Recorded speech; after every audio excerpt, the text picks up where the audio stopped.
Վերաքննիչ հակակոռուպցիոն դատարանի դատավոր Մելիք Սեթյանը Սամվել Կարապետյանի ապօրինի կալանքի երկարաձգման դեմ փաստաբանների ներկայացրած բողոքները վարույթ է ընդունել, հայտնել է ազգային բարերար Սամվել Կարապետյանի փաստաբան Արամ Վարդևանյանը։ Դատարանը բողոքների քննությունը իրականացնելու է գրավոր ընթացակարգով, չնայած նրան, որ փաստաբանները միջնորդել էին այն իրականացնել բանավոր կարգով։ Մեր ձևով ժողովրդական շարժման համակարգող Նարեկ Կարապետյանը Facebook-յան ուղիղ եթերում մանրամասներ է պատմել 3 Վայոց ձոր կատարած իրենց այցից ու զարմանալի համարել, որ Հայաստանի մեծությամբ 3-րդ գյուղում Մալիշկայում չկա ոչ մի աշխատատեղ ու մարդիկ ապրում են բացառապես արտագնա աշխատանքի մեկնած զավակների ու արկած գումարներով։ Ու մարդիկ ոչ մի բանով չեն զբաղվում, ոչ մի բանով։ 3-րդ գյուղը Հայաստանի։ Իսկ հիմա զուգահեռ իրականությունից Հայաստանի կառավարությունը մի 20 միլիոն եվրո ոնց որ ծախսել էր Անգլիայում, Լոնդոնում հայկական դեսպանատուն ունենալու համար։ Պատկերացնում եք, Հայաստանի 3-րդ գյուղում ոչ մի բան չկա անելու, ոչ մի բան չկար անելու այնտեղ։ Բայց մարդիկ Լոնդոնում 20 միլիոն, 15 միլիոն գումար են ծախսում դեսպանատուն ունենալու համար։ Դատավոր Մասիս Մելքոնյանը Արշակ Սրբազանին կալանավորելու միջնորդությունը բավարարել է Մայրաթորի դիվանապետի փաստաբանը մինչև դատարանի որոշման հրապարակումը լրագրողներին ասել էր, որ Սրբազանի դեմ ուղիղ ցուցմունք չկա գործի նյութերում։ Տարբեր անձինք դրա մասին հետո խոսենք։ Ենթադրում ենք, որ կարող են եղած։ Բայց այն ենթադրել, որ հատկապես ինքը ինչ-որ մի բան պիտի ասեն, չէ՞։ Այդ իրենց շաշակով։ Ուսապարկը կա։ Ուսապարկը։ Այդ գործը Դա 18 թվականին եղել է, այդ ուսապարկն էլ ա եղել, ուսապարկի մեջ չի։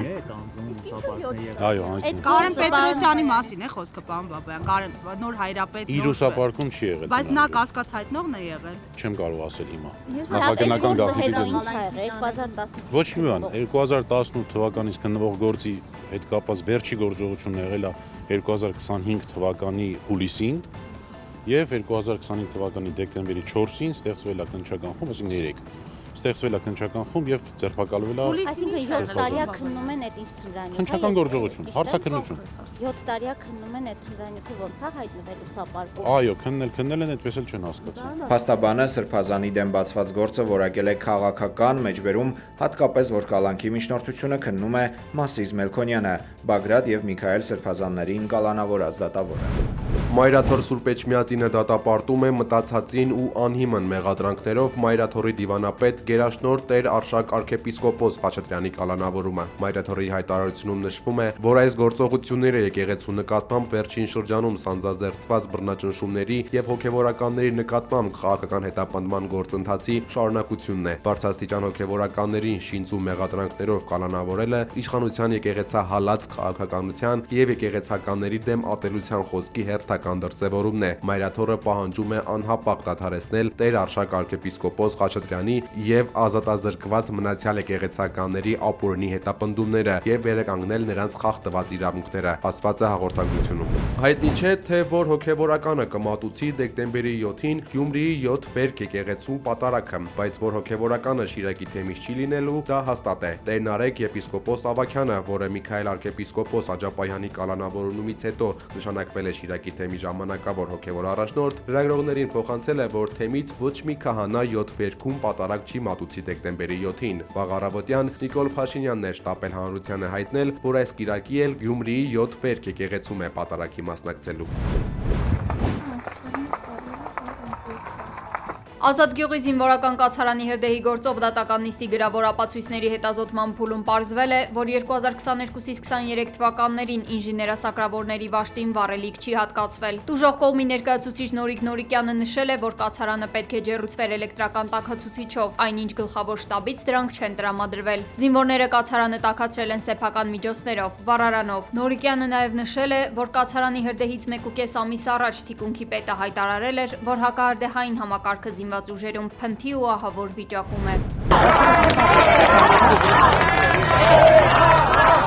Ֆրանսիական Մարսելում հայերը վեհափառ վանկարկումներով են դիմավորել ամենայն հայոց կաթողիկոսին, Գարեգին II-ը Մարսելում է հայրապետական այցով, վեհափառի հետ հանդիպել է Մարսելի քաղաքապետ Բենուա Պայան։ Ամենայն հայոց կաթողիկոսին հիշեցրի այն պատմական, ամուր ու հավերժական կապերի մասին, որոնք միավորում են մեր քաղաքը հայ ժողովրդի հետ։ Մարսելը չէր լինի Մարսել, եթե չլինեին հայերը։ Վեհապարի հետ հանդիպումից հետո սոցցանցի իր էջում գրել է Մարսելի քաղաքապետը։ Sonra Azərbaycan ziyalılarıyla Հայաստանի հետ խաղաղություն հաստատելու նոր նախապայման է առաջ քաշել Իլհամ Ալիևը, ադրբեջանցիների վերադարձ Հայաստան։ Արևմտյան Ադրբեջանի համայն կոչվող կազմակերպության 3-րդ միջազգային համաժողովի մասնակիցներին հղած ուղերձում Ադրբեջանի նախագահը կրկին պնդել է, թե հայերը ոչնչացրել են ադրբեջանական մշակութային ժառանգությունը Հայաստանի տարածքում եւ որ ադրբեջանցիների այսպես կոչված վերադարձը պետք է ամրագրվի միջազգային փաստաթղթերով որպես խաղաղության նախապայման։ Azərbaycan Ալիևի նմանաբովանդակ հայտարարությունները վերլուծաբանները գնահատում են որպես հետևողական քաղաքականություն արևմտյան Ադրբեջան կեղծ նարատիվը միջազգային հարթակներում լեգիտիմացնելու եւ Հայաստանի դեմ նոր տարածքային ու քաղաքական պահանջներ ներկայացնելու համար։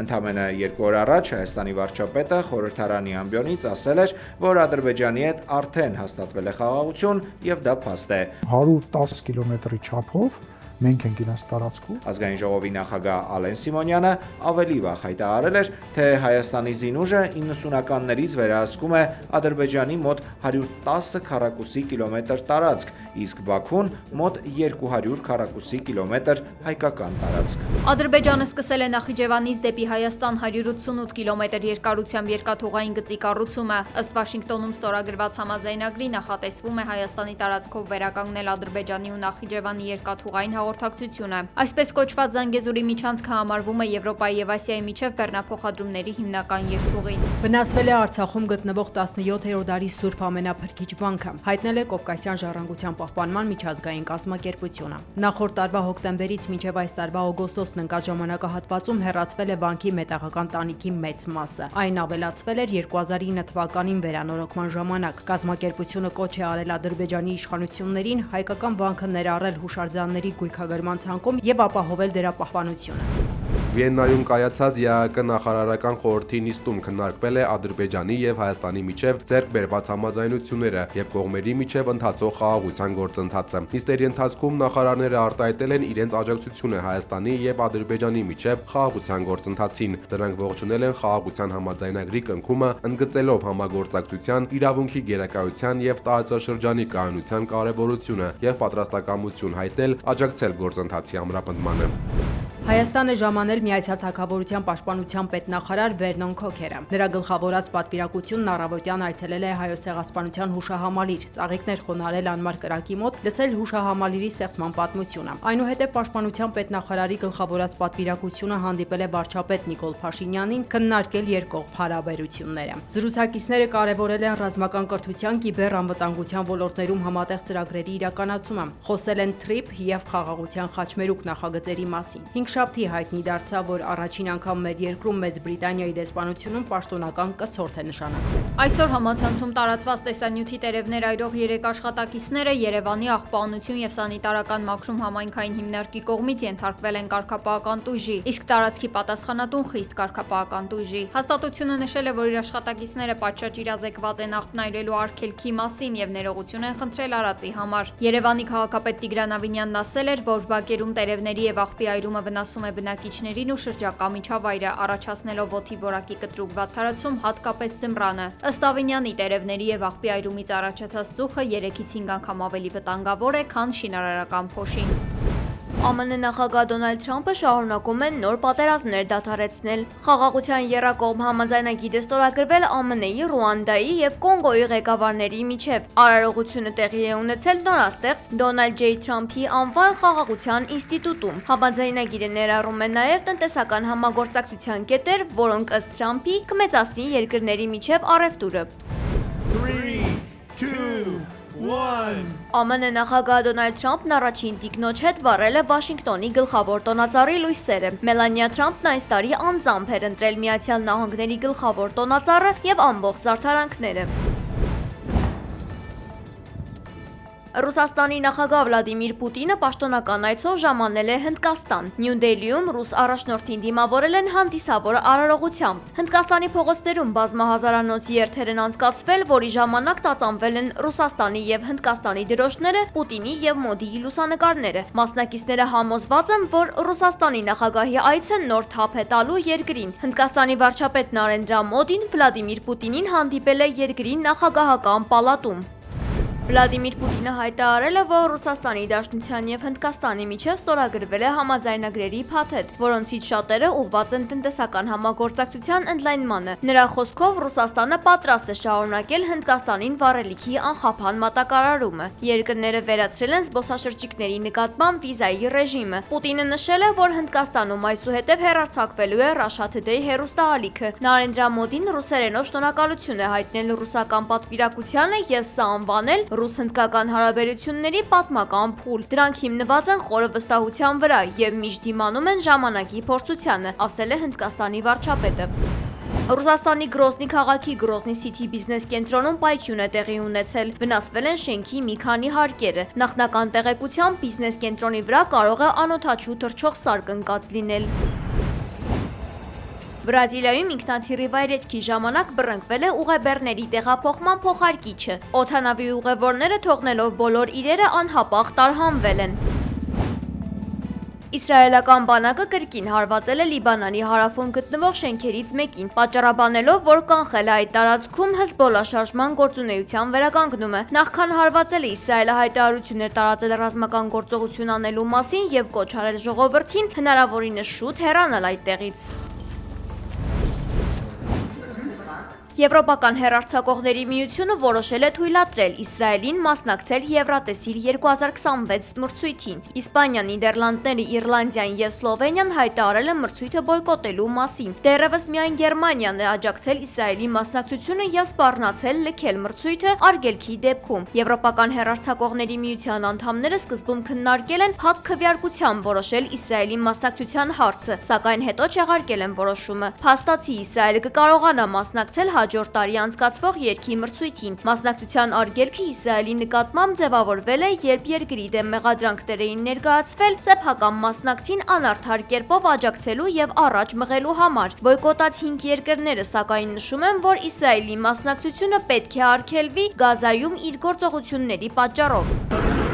Հնդկաստանի ոստիկանական հատուկ ուժերը ապտակելով պատժել են այն տղամարդկանց, ովքեր մտել են միայն կանանց համար նախատեսված մետրոյի վագոնները։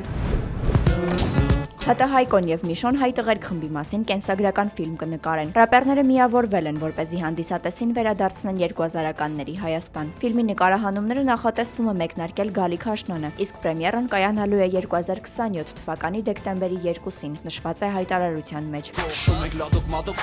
Ֆիլմի համապրոդյուսեր Միշոն կեսկատակ հայտնել է, որ եթե նախագիծը չստացվի այն մակարդակով, ինչպես իրենք են պատկերացնում, կդադարի երաժշտությամբ զբաղվել եւ գառի միս ուտել։ Ֆիլմի ռեժիսոր Գոգա Խաչատրյանն ընդգծել է, որ վերարտադրվելու է 2000-ականների էներգիան ու Հայաստանի անդերգրաունդ երաժշտական իրականությունը։ Պատմելու են խմբի ձևավորման, վերելքի, սկանդալների եւ բաժանման մասին, վերակենդանացնելով մի ամբողջ դարաշրջան։